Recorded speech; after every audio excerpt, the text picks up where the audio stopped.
Welcome foodies. ఇవాళ special super tasty కంది పచ్చడి.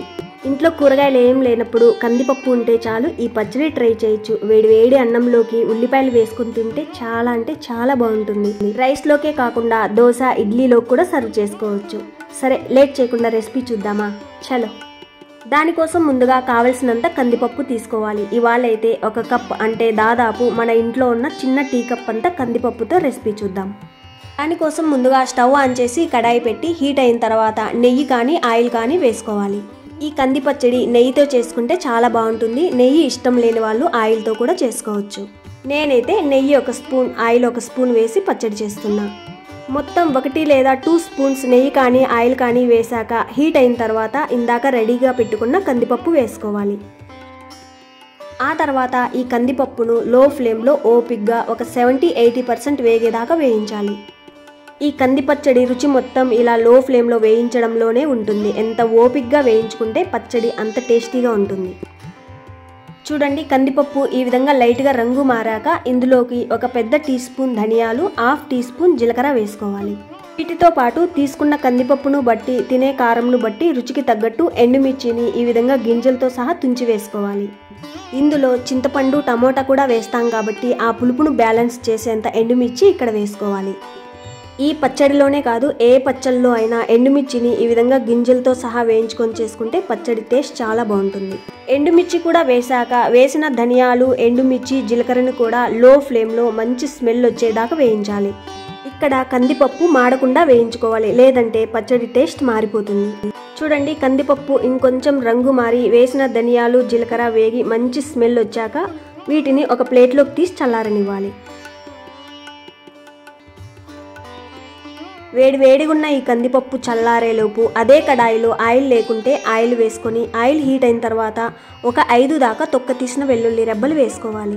వెల్లుల్లితో పాటు మీడియం సైజ్ ఉల్లిపాయలో సగం ఉల్లిపాయని సన్నగా పొడుగ్గా కట్ చేసి వేసుకోవాలి. ఆ తర్వాత వీటిని లో టు మీడియం ఫ్లేమ్లలోకి మార్చుకుంటూ వేసిన వెల్లుల్లి ఎర్రగా వేగి మంచి స్మెల్ వచ్చి వాటితో పాటు ఈ ఉల్లిపాయలు కూడా ఎర్రగా వేగేదాకా వేయించాలి.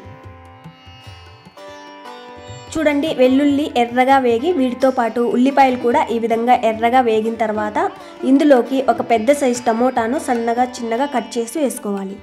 టమోటాతో పాటు శుభ్రంగా కడిగి పెట్టుకున్న చింతపండు, ఆల్రెడీ టమోటాలో కూడా పులుపు ఉంటుంది కాబట్టి ఇక్కడ చింతపండు చూసుకొని వేసుకోవాలి. ఫైనల్గా ఈ టమోటా తొందరగా మగ్గడానికి సరిపడా ఉప్పు కూడా వేసి ఒక 2-3 నిమిషాలు మీడియం ఫ్లేమ్లో వేయించాలి. చూడండి, టమోటాలు ఈ విధంగా మగ్గిన తర్వాత ఇందులోకి 1/2 టీ కప్ నీళ్లు పోసుకోవాలి.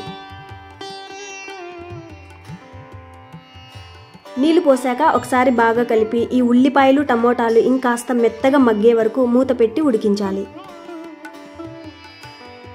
మూత పెట్టాక మధ్య మధ్యలో కలుపుకుంటూ ఒక 3-4 నిమిషాలు మీడియం ఫ్లేమ్లో ఉడికిస్తే సరిపోతుంది.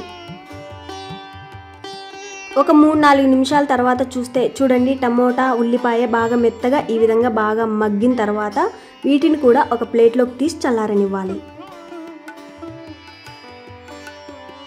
ఈ టమోటా మిశ్రమం చల్లారేలోపు ఇందాక వేయించుకున్న ఈ కందిపప్పును ఒక మిక్సీ జార్లోకి వేసి మెత్తని పొడిలా గ్రైండ్ చేసుకోవాలి. ఇందులో వేసిన ఎండుమిర్చి వలన ఒకవేళ కారం ఉంటుంది అనిపిస్తే కొన్ని ఎండుమిర్చిని పక్కకు తీసేసి గ్రైండ్ చేసుకోవచ్చు. పచ్చడి గ్రైండ్ చేసాక కారం తక్కువ ఉంటే మళ్ళీ అయినా వేసుకోవచ్చు. మిక్సీ జార్లోకి వేసిన ఈ కందిపప్పును మరీ మెత్తగా కాకుండా బరకగా గ్రైండ్ చేసుకోవాలి. చూడండి, మరీ మెత్తగా కాకుండా ఈ విధంగా రవ్వలాగా గ్రైండ్ చేసుకోవాలి. ఆ తర్వాత ఇందులోకి ఇందాక వేయించిన టమోటా మిశ్రమాన్ని వేసుకోవాలి. ఇవి 2 సమంగా మెదగడానికి ఒకసారి ఈ విధంగా కలిపి తగినంత నీళ్లు పోసుకుంటూ మెత్తగా గ్రైండ్ చేసుకోవాలి. మరీ మెత్తగా కాకుండా కచ్చాపచ్చాగా గ్రైండ్ చేసుకుంటే బాగుంటుంది. చూడండి, ఈ విధంగా ఉన్న ఈ పచ్చడి టైం గడిచే కొద్దీ ఇంకొంచెం గట్టిగా తయారవుతుంది. అప్పుడు కావాలంటే మళ్ళీ కొంచెం నీళ్లు పోసుకోవచ్చు. ఈ స్టేజ్లో ఉప్పు, కారం సరిచూసి వేసుకోవచ్చు. ఒకవేళ కారం తక్కువ ఉంటే పోపులో కారానికి తగ్గట్టు ఎండుమిర్చి కట్ చేసి వేసుకోవచ్చు.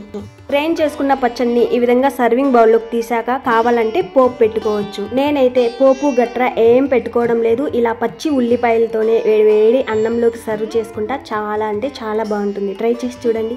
సరే అయితే మరెన్నో సింపుల్ అండ్ టేస్టీ రెసిపీస్తో మళ్ళీ కలుద్దాం. Thank you for watching.